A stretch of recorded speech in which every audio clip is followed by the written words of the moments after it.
Hi Kiwi, and welcome back to another episode of Pokemon Shining Pearl. I don't know why my microphone settings seem to have been reset again and my gain has been much more sensitive, but we're going to just pick up where we left off and hope that me repositioning and lowering the gain makes things sound reasonable, and then post-editing will fix the rest.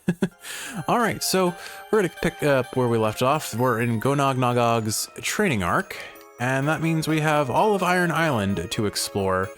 I don't really know what wild Pokemon show up here, but I imagine we're in a cave system, so Golbat and Gravelers have been established. Maybe we'll see an Onix, hopefully a Steelix. Steelix would be awesome. And after that, I don't really know what to expect, because unfortunately, Gen 4 didn't really have much diversity in terms of what it offers in caves.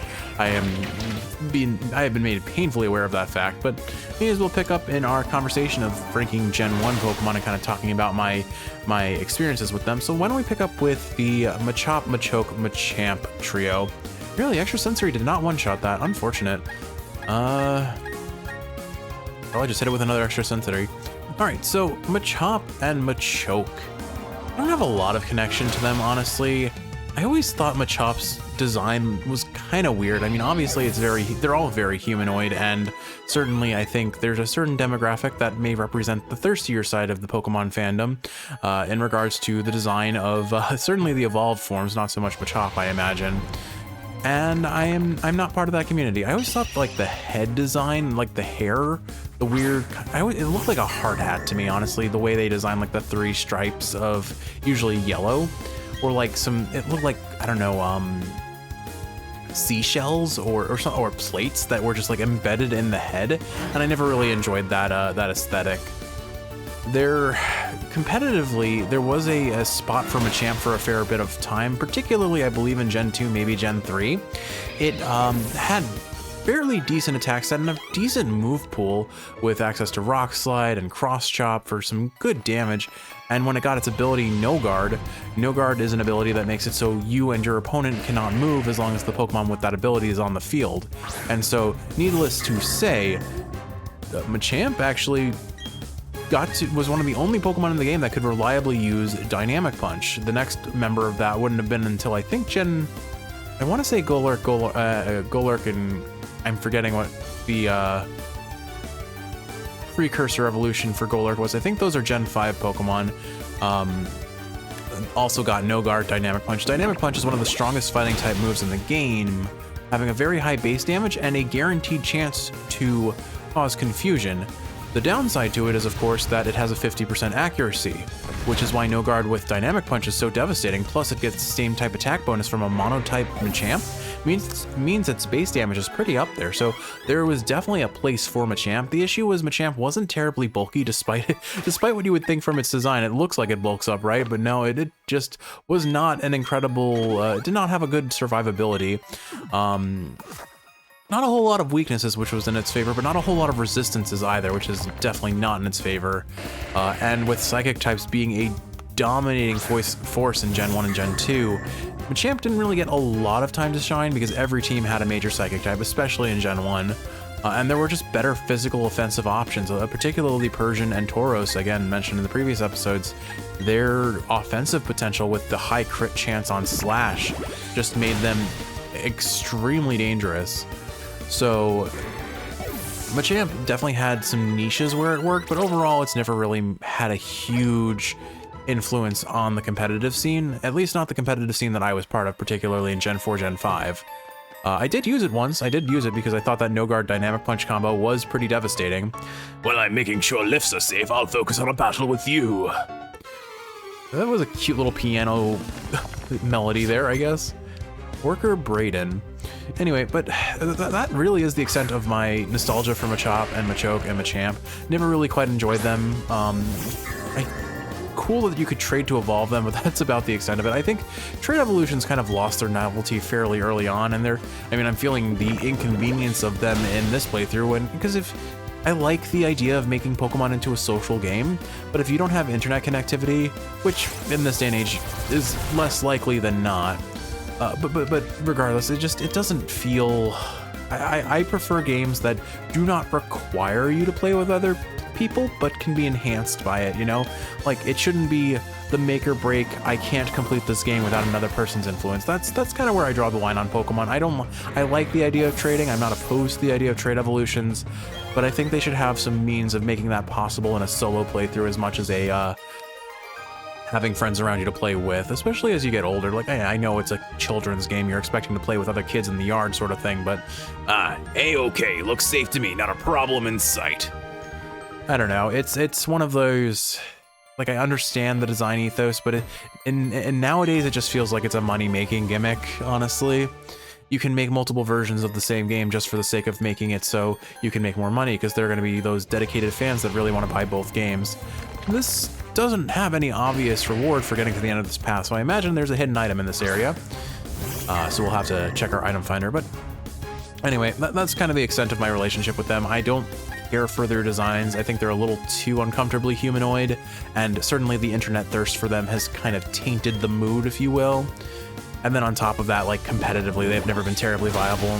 They weren't really relevant in the anime either, so they kind of just fall to the wayside. They're at best, like, they're not terrible. They don't, like, they're not stinkers, but I would put them probably D tier if I was gonna rank them on a tier list in terms of my overall opinion of them. Let's see, any items in the northern boundary before I go wandering over and getting caught? Yep, there's something over there. Not a surprise. Just wanted to confirm with item finder before I wasted steps and inevitably get locked into another wild battle. Just a bottle of iron. I guess I could use that on Gonognoggogg just to up his defenses, since his EVs are kind of pure at this point and we want him to be a tank. Yeah, you know what? Why don't we go ahead and just steroid the heck out of Gonognoggogg, make him as tanky as possible. So all the steroids are over here, here. Is it this? No. It's not here, is it? No. Okay, so it must be in this section then, right? Yeah, there we go. Okay. Calcium increases special attack. Why don't we go ahead and toss that on to either Captain Squawk? No, Captain Squawk is physical, so let's go ahead and toss that on Manny the Dude Buster. Oh, Manny is max EV, so we can't actually feed him calcium. Okay. So I guess I actually have a mostly physical attacking team now that I look at it. Unfortunately, Gonognoggogg has a nature that lowers its special attack. Boosting special defense, though, we can go ahead and toss that on Gonognoggogg. Oh, they made it so you can use multiples at once. Awesome. So that will be 5 stat points into special defense right there. Because iron, all these steroid type items give 10 EVs. Each EV is worth, every 4 EVs is worth 1 stat. So 20 is equating to 20 EVs divided by 4 is 5 base stats. So we'll see that happen as we level up. Now, at base attack, I'm gonna assume Pine Tree is max level, or max EVs on attack at this point, yeah. Pretty much everyone's at max stats at this point. I'll probably put that into Gonognoggogg later, but I think we'll sit on these for now in case I need to train up another Pokemon to get them up to snuff. But that looks like it's all for this side. Let's head over back to where Riley was and hope that, you know, I'm going to assume that we're going to get double wild battles, which means we'll be getting some pretty fast experience from wild battles going forward. That'll be nice, assuming Riley has any Pokemon that do damage. Anyway, let's go ahead and team up. Hi, Jeff. Oh, I gave him the Lorenz voice. Hold on. Hi, Jeff. Let's team up. The Pokemon seem to be restless. You decided to go with Riley. I guess I didn't need to do that voice there. If your Pokemon get hurt, I'll heal them up. Yeah, unfortunately, every time I toss in a voice, I think I'm going to run the risk of clipping the mic, actually. I don't know why my gain suddenly just, like, shot through the roof, but I legitimately didn't change anything about my setup whatsoever. There weren't even any updates. I don't know why my gain has suddenly become so much more sensitive. No matter. All right, let's go ahead and take on this double trainer battle. Gonognoggogg comboed with whatever Riley used should be fine.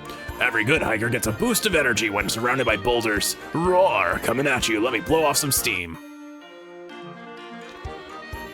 When you're, let's give him the Golem voice. When you're up in the, Golem. I think I have recorded 3 hours of Hades prior to recording Pokemon, and I'm feeling it. When you're up in the mountains, a battle will do for a proper greeting. Yeah, I'm clipping the mic, and I am sitting fairly far away from the microphone, and I lowered my gain by like 1/3. I'm gonna say, based on both mine and Kiwi's personal experiences, I do not recommend a Blue Yeti for a microphone. Yeah, the audio quality is nice, but there have been some serious hardware and software issues with them from the outset. Kiwi's mic, no matter what you do to the gain, it never gets any quieter. Like, you could turn the gain to 0 and you're still at full volume. And that's not the edit, that's not the software. Like, my microphone, if I switch the gain, it changes. I wonder if now I'm running into that issue. No matter. Zubat and Grappler. I'll go ahead and extrasensory the Zubat and let you hopefully do an Aura Sphere on, or Metal Claw. Of course you're gonna attack the Zubat. That's cool of you, bro. Oh well. Oh well, we should at least do some damage to this Graveler. Anyway, point being, don't like Machop, don't like Machoke, don't like the Champ. Moving on. Mankey and Primeape. Like them a lot, actually.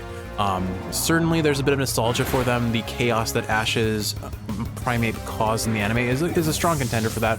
I also had a Primeape in one of my earlier Gen 1 playthroughs as a kid, so there's a little bit of connection there. Competitively speaking, I don't think they've ever had any significant relevance. They're just in, I mean, I think Primeape beats Machoke in terms of speed, but not necessarily attack stat.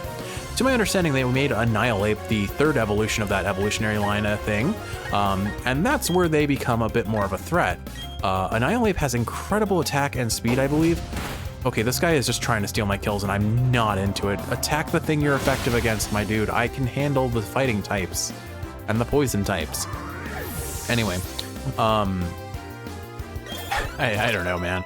I don't think they have Annihilate. I fell out of competitive before this was relevant. Annihilate was either a Gen, I think it was Gen 9, Scarlet and Violet. I may be mistaken on that, but the point being, it's a laser focus? I've not seen this move before. Concentrated intensely. I don't actually know what that does. Okay, that's a new move that we may never find out the answer to what it does. It doesn't even do what was it? Focus energy, which increases crit chance, which, fun fact, in Gen 1, focus energy literally didn't do anything. It says it increases your crit chance, but I think it either did nothing or it decreased it. But either way, that move was horrendously bugged, which I remember as a kid being like, oh, focus energy doesn't do anything. The enemy is getting pumped, but what does that actually mean? What does it mean to get pumped in the context of Pokemon? And supposedly it's raise your crit chance. Realistically, it was literally nothing. So it got pumped for nothing. I digress. Anyway, so I don't have a lot of connection to Annihilate. Its design is kind of like, I like it and I dislike it. It's gross looking, let's be honest, but it is strong and super competitively viable last I heard, but I don't have a lot of stake in that claim and knowledge in the game. So that's about where my opinions end. Primeape, though, I'm very fond of its design. It's simple, but it's cute, and I loved it in the anime, especially when it stole Ash's hat all the time. Whoa, I think I've calmed down now. Yahoo! Maybe I need to practice some other voices, because I'm looking at other games to maybe, like, play through and have some degree of voice acting in. And these are kind of just my, like, what's the word? Testing grounds of different voices, learning what works, what doesn't work. I think the main thing I've learned that I really need to recognize and respect is I need to treat my voice with better care. I am not doing things that preserve my voice. The Canaleve gym folks use this place as their training grounds. Wait, Canaleve had a gym? I don't even remember it having a gym. Hey, this is no playground. If you're gonna play, battle me. That was a weird mixture of Rowan and Betty. These guys are stanced up. I do wish they had more, like, enemy designs, but it's varied enough to be differentiable, I suppose. Anyway, nostalgia primarily from the anime, the Pokemon card for sure. The Pokemon card Primeape, the original generation Pokemon card for Primeape, was kind of odd looking, to be honest. I recall it being, like, super cartoony. But I don't know, there's just a classic aesthetic of Primeape getting angry, it getting, like, turning red, and getting the classic anime, like, vein bulging sign of, like, a couple C's with their curves pointed at each other. If you've seen it, you know what I'm talking about, and it's hard not to see it. It's such a pervasive trope in cartoon and animation in general. But that's about the extent of it. I just remember I have a picture of Primeape being very happy with Ash's hat on its head, and that's good enough for me for my nostalgia purposes. All right, I'm gonna Grass Knot Onyx and hope that Lucario has enough common sense to know that it should attack Steelix. And it did, actually. Well done. Well done. All right, moving on. Poliwag, Poliwhirl, Politoed. Wait, Poliwrath. Well, that should tell you about all my opinions on Poliwrath. I think Poliwrath is incredibly forgettable when Politoed is an alternative option. Politoed, also known as Drizzletoad, was a force to be reckoned with back in Gen 5 because Drizzle is an incredible competitive tool, particularly in Gen 5 before weather got nerfed. But basically, Politoed, and I know we're talking Gen 1 Pokemon, but you have to talk about Politoed when you think about the Polycule. No, don't call it that. Basically, Politoed got Drizzle, the same ability that a legendary Pokemon from Gen 3, Kyogre, has. So that in and of itself should say, oh, well, this is kind of a big deal. Drizzle, when the Pokemon switches out, invokes Rain. It's basically the equivalent of using Rain Dance, except Rain Dance lasts for 5 turns. Drizzle lasts forever until the weather is cleared by another weather condition. And so you would permanently have a passive effect that enhances all water damage, makes moves like Thunder and Hurricane 100% accurate. Granted, Hurricane wasn't relevant in this generation. Actually, no, Hurricane I think came out in Gen 5, so it would have been relevant. But it makes those really powerful moves 100% accurate. It weakens fire type moves, so grass types love the rain, steel types love the rain, and steel types are already one of the best defensive types in the game, so, you know, why not make a really defensive Pokemon have even better defenses? That's fair. And then Politoed had Scald before it got nerfed too. Scald, I think I talked a little bit about in this series, was a relatively high base power water move with a 30% chance to burn that felt like an 100% chance to burn. When I used Scald, I expected it to burn more than I didn't. It was so strong. Maybe I should head to the gym and work out there. You played me like an amateur. I don't know. Drizzletoad was insane. As far as the rest of the Poly team, I have a little bit of a partial memory or fondness for Poliwhirl, because Poliwhirl is one of close friend of mine's favorite Pokemon. So there's that. Mom, if you're listening, our good old a friend that you play often with, I introduced you, that I went to undergrad with and used to teach organic chemistry with, his favorite Pokemon is Poliwhirl. Ooh, it's a Steelix, and this will be our first new encounter because we had a Zubat at the start of the game. If anyone remembers I think it was episode 5, like Zubat's designer balls. That was a very cute nickname, wasn't it? Or title name? No, it was not. All right, so the main issue here is we need to kill Golbat first and hope that Lucario doesn't kill Steelix before we can catch it. Thankfully, if I let him force palm Steelix down, I'm just gonna start throwing Pokeballs once Golbat's down, and then we'll hope that it catches. I don't know what has a higher catch rate between Dusk Balls and Ultra Balls, honestly. Anyway, point being, back to what I was talking about at least. Poliwhirl 1, close friend's favorite Pokemon, so bonus points for that. 2, in my Sun and Moon playthrough, I lost one of my core team right before the Elite Four and ended up getting a Poliwhirl from a trade as my first encounter in a town. And that Poliwhirl was one of the only survivors that made it through the Elite Four, so there is a very close connection of Poliwhirl, not only from a nostalgia standpoint, but like this guy was a unsung hero of a challenge run sort of vibe to him. Are we actually okay, I'm like, are we actually catching this with that much HP? Didn't seem likely. Hopefully Force Bomb paralyzes it. If it does, our catch rate goes up a fair bit. No such luck. It'll likely hit one more time, but we only get one more chance to catch it if that's the case. I genuinely don't know if it's better to use Dusk Balls or Ultra Balls here, although that Dusk Ball made a fair convincing argument that it's worth trying. Anyway, so Poliwag, I remember it, I think Misty had it in the anime. I remember getting so many double cards of Poliwag back in the game, back when I collected Gen 1 Pokemon cards. All right, we got Steelix. Now, what do we name you? Steelix data will be added to the Pokedex. Steelix, it chews its way through boulders with its sturdy jaws. Its eyes can see in the darkness underground. I know Steelix is definitely a Pokemon that Kiwi is fond of, and he's definitely going to be a replacement for Quipplecore if we ever lose them. All right, what are we going to name you? All right, welcome to the team, Batman Jim Kip. Jim Kip the Batman. Don't ask, Kiwi. Don't ask, because I don't have an answer, and neither will you ever have an answer. All right, we've got our new addition, and he's only 25 levels below our highest level Pokemon, so hopefully Quipplecore stays alive and we don't have to switch him out. But we have the option if we need to, I suppose, is where we're gonna leave that. All right, looks like we've explored this route all the way we can. Let's head back the other way, and apparently there are some plasma grunts in this area. I think they haven't gotten the memo that we kind of wiped the floor with their leader. Whose voice, oh my goodness, his voice. Did we already go this way? We didn't. Okay, cool. New battle. Tough Pokemon, tough trainers. You tell me, where else can I find a place as good as this to train? Probably the Indigo, no, what is it? The Victory Road, preluding to the Pokemon League, I imagine. If we battle you here, your Pokemon will become stronger, and so will mine. That's a good thing for both of us. What's not to like? Let's throw down. Yeah, so I don't quite care for Poliwag because it just I got so many doubles of that Pokemon and it wasn't terribly relevant. I just remember spamming Bubble and eventually Bubble Beam on it when I had it in Gen 1.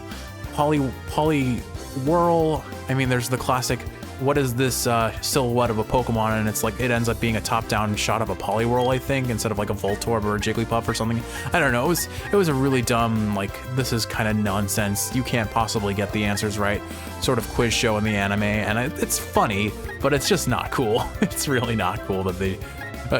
It's a funny meme and not much else. I think this Lucario only knows Force Palm, and it doesn't know how to aim its Force Palm because it's trying to attack the Pokemon that resists it. I swear, Riley just knows which Pokemon I'm going to attack and chooses to attack it with me. Cool in spirit, annoying in practice, especially since I can't outspeed as Lucario. Lucario has a fairly good base speed. I actually used to use Lucario on a competitive team. I did a Salak Berry, I believe it was, which increases its attack stat, or maybe it was its speed stat. I forget which one I ran. But then I comboed that with Focus Sash or Endure Revenge. Endure makes sure that you survive a attacking move with 1 HP. Revenge is like the fighting type version of Flail, which we talked about in a previous episode, but basically it makes it so you deal more damage the lower your HP is, and with 1 HP left, you deal like 200 base damage, which Lucario's attack stat is nothing to sniff at. And the cool thing about Lucario is you can build it as a mixed attacker. It has a decent special attack and attack stat, so you can kind of mix it up and not let your opponents easily know what you're gonna play. So Metal Sound, I forget if that's a stat. I think that's a special defense dropping move. Yeah. It's the special defense version of Screech. Drops the corresponding stat by 2 stages. Defense versus special defense in this case. Alright. Anyway, but yeah, so some anime nostalgia, some connection to Poliwhirl and Politoed. Poliwrath I always hated the design of. It's just Poliwhirl, but kind of like angrier looking, and it really just didn't do anything for me. So, you know, I should probably be focusing this Ponyta down, because if it attacks us, we're gonna take a lot of damage. Ooh, and Lucario got burned. Unideal. Let me guess, you're gonna attack Fuel? No, you're gonna finish off the Ponyta. Good job, Riley. You learned. I love that about you. You can learn. I believe in you. Yeah, so I think that's the main opinion I have. Like, if I'm looking at them objectively, I give Poliwhirl a solid B. Nothing special but about it in competitive, but my personal connections bump it up a fair bit. Poliwrath, gross, put him in D. No, put him in F. I hate Poliwhirl. If I'm gonna choose between Poliwhirl and Politoed, Politoed is an S tier. Not only is it amazing competitively, or was amazing competitively, it's anime. It had a presence in the anime. I forget. I think Misty had one, and I was always so happy. It was just Politoed, Politoed. I don't know. It's super nostalgic for me, and I love it. And again, I used him on pretty much. I didn't always run rain teams, but when I did, he had to be on it because the alternative was what? Kyogre, which I wasn't allowed to use in the competitive format that I was playing with my friends. Because we had a rule of no legendaries or Pokemon above base 600 stats, so he was never usable. And that was it. That was the only other. Politoed was the only other Pokemon that could get Drizzle back then, I believe. Now Pelipper actually gets it, and that's funny because Pelipper is one of the, for the longest time, was not considered competitively viable. Now Pelipper has Drizzle, and it gets Tailwind, which increases its team's speed stat. I think it doubles it, which is insane. It's incredibly good now. As a supporting Pokemon, you'll never carry a run with it, but it makes it's particularly very relevant in double battles, as kind of a lead to set up Rain and to bolster the strengths of your other teammates. And it can use Protect to keep itself alive. Tailwind, Protect, and Drizzle. That's all it really needs.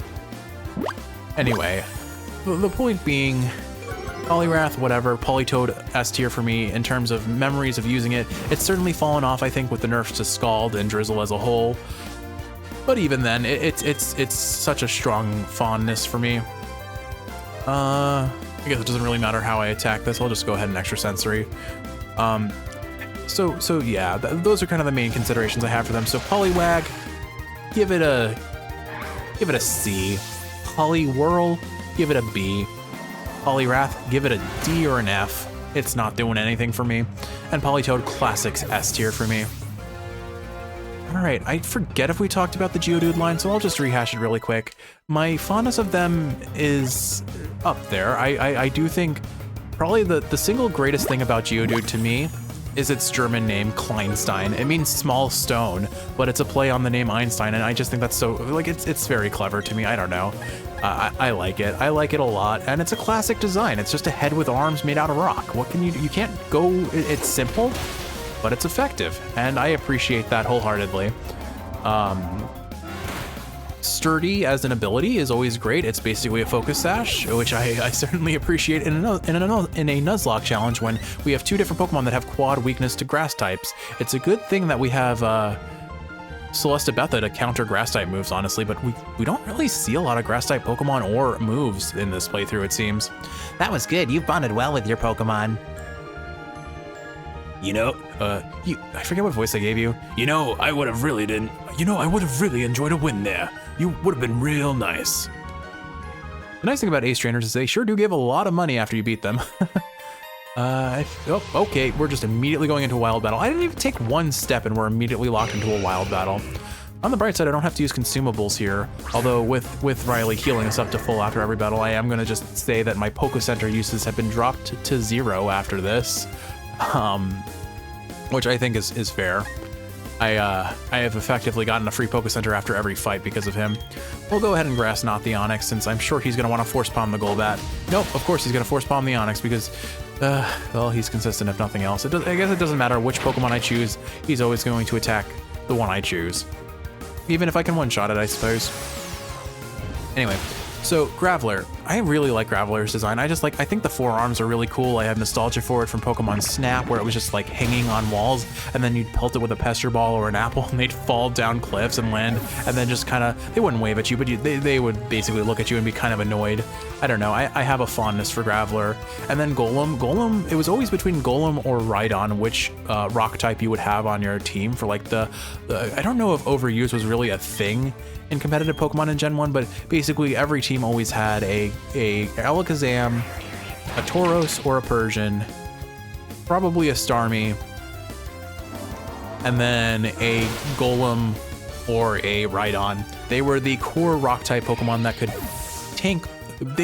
You needed one on your team to deal with the threat of Persian and Tauros. They were basically the only counter to that strategy because they had high base defense and they were rock type, so they resisted normal type moves. Why don't we go ahead and do this one last battle and then we'll call it an episode, I think. But that's kind of the logic between those guys. I get it now. Oh wait, wrong voice. I get it now. You're responsible for agitating the Pokemon. I don't care what good reason you may have, but I don't want you bringing any trouble into mine. We're Team Galactic. We'll take all the Pokemon we want, isn't that right, partner? You said it, brother. That's what we're gonna do. We're abducting all the Pokemon from this rusted out Iron Island. To share in the joys and all the sorrows. That is how all trainers and Pokemon live in Sinnoh. I won't allow anyone to defy that code of ethics. Come on, Jeff. This is one battle we can't afford to lose. I'm really not able to get the Saturn voice right now. My voice is shot from, again, we're going 3.5 hours of recording now. And this is after recording not only Hades episodes, but some fairly hype Hades episodes where I may have gotten a little bit impassioned and loud during. So forgive me if I'm phoning it in on that deep, gravelly voice. That I call it the Zarbon voice, but I associate it with Lorenz from Fire Emblem Three Houses for some reason. Forgive me if I'm gonna have to phone it in just a tad here. Okay, now, Lucario, if you're intelligent, Riley, if you're intelligent, Force Palm the Glameow, the thing that you have super effective stats on. Good job, you did it, hooray! Thank you, AI. Anyway, so yeah, Golem, super competitively viable for probably Gen 1, maybe a bit of Gen 2, and then it fell off hard because it just never was super relevant. Sturdy is good for survivability, but when you're quad weak to grass-type moves, not that a lot of people use grass-type moves in competitive, but the odd hidden power certainly could knock you off your feet, and with no special defense to speak of for either of them, they really kind of fell off. That said, Rhydon actually still has some relevance, but we'll save it for later, kind of centered around its ability getting Lightning Rod, of all things, plus combo with Eviolite. But I'll talk about that later, not to mention Rhyperior, its third evolution is a thing to talk about too. Anyway, where was I? I'm trying to think. I mean, I have to mention that the Geodude line, particularly Golem, but also Graveler, are among Kiwi's favorite Pokemon. There's a reason why I have Quipplecore on our team in the first place. Quipplecore, basically, before I started this run, I said, Kiwi, if there were Pokemon you would want to see on this run, who would they be? And she listed the Geodude line, the Ponyta line, Gyarados, of course. Unfortunately, Samurai Jack died very early in the run, so we never even got to see Gyarados on the team. And then, of course, Tentacool. Kiwi loves her tentacles, not in a weird sexual way, just she likes the tentacle aesthetic. She is a hardcore Eldritch Horror fan, and nothing says tentacles like Eldritch Horror. She even has, what is it? Are you familiar with the musical Fiddler on the Roof? She has the Shoggoth on the Roof soundtrack, meaning there is a parody of Fiddler on the Roof, the entire musical, with Eldritch, like, Cthulhu, Eldritch type horror, Lovecraftian themes. There we go. Lovecraftian horror, monster, that sort of thing. The lyrics are rewritten to match that theme, and it is hilarious. If you haven't heard it before, it's definitely worth it. We also have a Christmas album of that sort of thing, just Eldritch horror parodied Christmas themes. Our favorite being Harley got devoured by the undead to the tune of Grandma got run over by a reindeer, and our favorite thing to do with that song is just butcher the two together. So Grandma got devoured by a reindeer is our favorite Christmas song, and there are a few that can contend with that. But do I have anything else to say about the Geo line? I mean, again, Kleinstein, competitively they fell off pretty hard, unfortunately, but I'm getting a very good use of them in this playthrough, if nothing else. So I can't complain too much about them, and they're a nostalgic classic design. I do think I honestly like Graveler's design more than Golem. It's kind of lame that Graveler doesn't have 4 arms in my opinion. Like, why does Geodude double arms and then have its arms? I feel like that was a weird design choice that I don't necessarily agree with, but what can you do? I'm not the one who designed these Pokemon, and I will never be the one who designs the Pokemon that get into the game. Fanmons, maybe one day, but not for a while. I feel like crying. This is so sad. What a tough combination. I can't believe it. All right, so it looks like we're gonna be routing out some grunts. Stop, I said. Your combination is so sick. The both of you and your Pokemon. Let's beat it, partner. You said it, brother. We don't even know what Team Galactic's big plan is anyway. Thanks, you really helped me out. Listen, I have a Pokemon egg here. Would you like to take it with you? Sure. Thanks, I'd like to show you the... thanks. Thanks. I'd like to show you the Pokemon that hatches from that egg. All sorts of new places. Where do you want to send the egg? To your box. If I recall, this is a Riolu egg. Technically, we've acquired it in, whatever this place is called, Iron Island Cave, Iron Cave, whatever.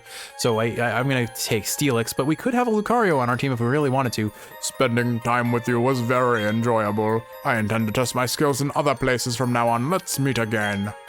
Take care on the way out. Really? That's it for Riley? well, maybe that was it for Iron Island, and now I'm truly onto the grind of getting Gonognoggogg up to snuff, which feels kind of lame if that's the case, because I thought Iron Island would be a fair bit bigger. Maybe I should have been farming wild Pokemon before Riley departed from us. Oh well. At least it was good for like 2 or 3 levels. Oh hey, a free item. All right, let's see what's over here. Oh, wild Pokemon, of course.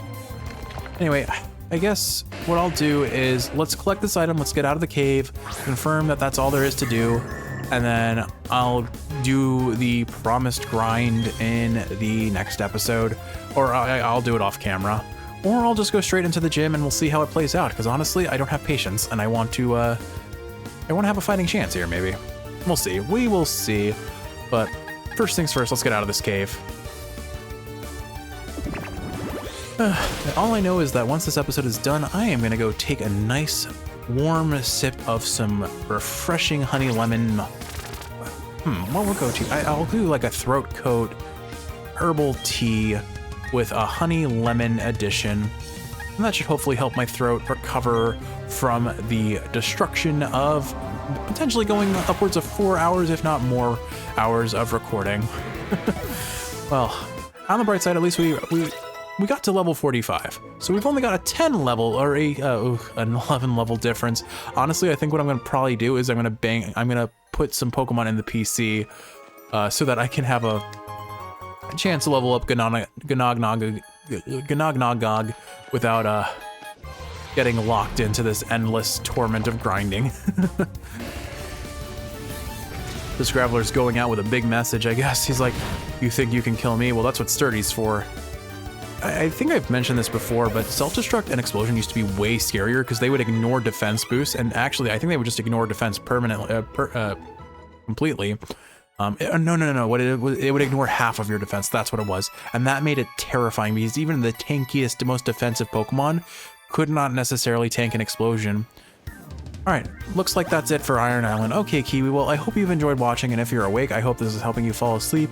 If you're sleeping, I hope you're sleeping well. In the next one, we'll do a little bit more training off camera, and then we'll meet you at the electric gym. I hope with all that said, though, you've enjoyed watching. I love you, and I will see you in the next one for some more Pokemon Shining Pearl.